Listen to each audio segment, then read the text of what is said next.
ವಿದ್ಯುತ್ ಸುರಕ್ಷತೆ ಬಗ್ಗೆ ತಾವು ಏನು ಮಾಹಿತಿಗಳನ್ನ ಹಂಚ್ಕೊತೀರಿ ಹೇಳಿ ಸರ್. ನಮಸ್ಕಾರ, ನನ್ನ ಹೆಸರು ಕಿರಣ್ ಅಂತ, ಉಪ ವಿದ್ಯುತ್ ಪರೀಕ್ಷಕರು, ಬೆಂಗಳೂರು ಹೆಚ್ಚುವರಿ ದಕ್ಷಿಣದಲ್ಲಿ ಕೆಲಸ ಮಾಡ್ತಾ ಇದ್ದೇನೆ. ನಾವು ಈ ವರ್ಷ ಪ್ರತಿ ವರ್ಷದಂತೆ ವಿದ್ಯುತ್ ಸುರಕ್ಷತಾ ಸಪ್ತಾಹವನ್ನು ಆಚರಿಸ್ತಾ ಇದ್ದೀವಿ. ಈ ವರ್ಷ ಜೂನ್ 26ರಿಂದ ಜೂನ್ 26ರಿಂದ ಜುಲೈ 2ರವರೆಗೂ ವಿದ್ಯುತ್ ಸುರಕ್ಷತಾ ಸಪ್ತಾಹವನ್ನು ಆಚರಿಸ್ತಾ ಇದ್ದೀವಿ. ನಮ್ಮಲ್ಲಿ ಅತಿ ಪ್ರಮುಖವಾಗಿ ಸಾರ್ವಜನಿಕರಿಗಾಗಿರ್ಬೋದು ಮತ್ತು ವಿದ್ಯುತ್ ಕೆಲಸಗಾರರಿಗಾಗಿರ್ಬೋದು ಮತ್ತು ಗುತ್ತಿಗೆದಾರರಲ್ಲಿ ಅತಿ ಹೆಚ್ಚು ವಿದ್ಯುತ್ ಅಪಘಾತಗಳು ಸಂಭವಿಸ್ತಾ ಇದ್ದಾವೆ. ಪ್ರಮುಖವಾಗಿ ನಮ್ಮ ಸಾರ್ವಜನಿಕರಲ್ಲಿ ವಲಯದಲ್ಲಿ ಗ್ರಾಮೀಣ ಭಾಗದಲ್ಲಿ ಏನಾಗ್ತಾ ಇದೆ ಅಂದರೆ ವಿದ್ಯುತ್ ಕಂಡಕ್ಟರ್ಗಳು ತುಂಡಾಗಿ ಬಿದ್ದಿರೋದನ್ನ ಮುಟ್ಬಿಟ್ಟು ಎಲೆಕ್ಟ್ರಿಕೇಷನ್ ಆಗ್ತಾ ಇರ್ಬೋದು, ಅಥವಾ IP ಸೆಟ್ನಲ್ಲಿ ಅವರೇ ಸ್ವಂತವಾಗಿ ಕೆಲಸ ನಿರ್ವಹಿಸೋಕೆ ಹೋಗ್ಬಿಟ್ಟು ಯಾವುದೇ ಥರದ ವಿದ್ಯುತ್ ಗುತ್ತಿಗೆದಾರರಿಗಾಗಲಿ ಅಥವಾ ಪರ್ಮಿಟ್ ಹೋಲ್ಡರ್ಗಾಗಲಿ ತಿಳಿಸ್ತಲೇನ, ಎಲೆಕ್ಟ್ರಿಕಲ್ ಪರ್ಸನ್ಸ್ ತಿಳಿಸ್ತಲೇನ ಅವರೇ ಹೋಗ್ಬಿಟ್ಟು ಸ್ವಂತವಾಗಿ ಕೆಲಸ ನಿರ್ವಹಿಸೋಕೆ ಹೋಗ್ಬಿಟ್ಟು ಅತಿ ಹೆಚ್ಚು ವಿದ್ಯುತ್ ಅಪಘಾತಗಳು ಸಂಭವಿಸ್ತಾ ಇದ್ದಾವೆ.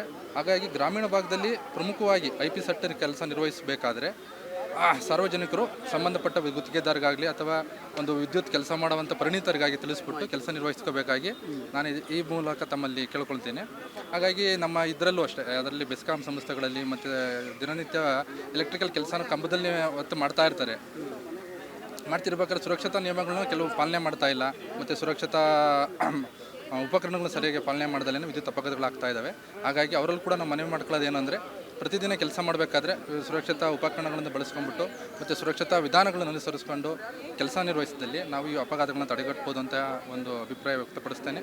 ಹಾಗಾಗಿ ಮತ್ತು ವಿದ್ಯುತ್ ಗುತ್ತಿಗೆದಾರರು ದಿನ ಬೆಳಗ್ಗೆ ಇದ್ದರೆ ನಮ್ಮ ಗ್ರಾಹಕರ ಜೊತೆ ಅವರು ಕೆಲಸ ನಿರ್ವಹಿಸ್ತಾ ಇರ್ತಾರೆ, ಮತ್ತು ದಿನ ಅವರು ಎಲೆಕ್ಟ್ರಿಕಲ್ ಸಂಬಂಧಪಟ್ಟಂಥ ಕೆಲಸಗಳು ನಿರ್ವಹಿಸ್ತಾ ಇರ್ತಾರೆ. ಅವರು ಸಹ ವಿದ್ಯುತ್ ಉಪಕರಣಗಳು ಸಲಕರಣೆಗಳನ್ನು ಸರಿಯಾಗಿ ಬಳಸ್ತಲೇ ಇರ್ಬೋದು ಅಥವಾ ಪ್ರೊಸೀಜರ್ನ ಪಾಲನೆ ಮಾಡೋದಲ್ಲೇ ಇರ್ಬೋದು. ಎಲ್ಲ ಒಂದು ಇದರಿಂದನ ಅವ್ರಿಗೆ ಎಲೆಕ್ಟ್ರಿಕೇಷನ್ಸ್ಗಳು ಅವ್ರಿಗೆ ಆಗ್ತಾ ಇದ್ದಾವೆ. ಹಾಗಾಗಿ ಮುಂದಿನ ದಿನಗಳಲ್ಲಿ ಅವರು ಈ ಒಂದು ಸುರಕ್ಷತಾ ವಿಧಾನಗಳನ್ನು ಅನುಸರಿಸ್ಕೊಂಡ್ಬಿಟ್ಟು ಈ ಅಪಘಾತಗಳನ್ನ ತಡೆಗಟ್ಟಬೇಕು ಅಂತ ಹೇಳ್ಬಿಟ್ಟು ನಾವು ಅವರಲ್ಲಿ ಕೇಳ್ಕೊಳ್ತೀವಿ. ಧನ್ಯವಾದಗಳು. ಬಂಧುಗಳೇ, ಇದಿಷ್ಟು ವಿದ್ಯುತ್ ಸುರಕ್ಷತಾ ಬಗ್ಗೆ ಇಂಜಿನಿಯರ್ ಕಿರಣ್ ಅವರ ಅಭಿಪ್ರಾಯವಾಗಿತ್ತು.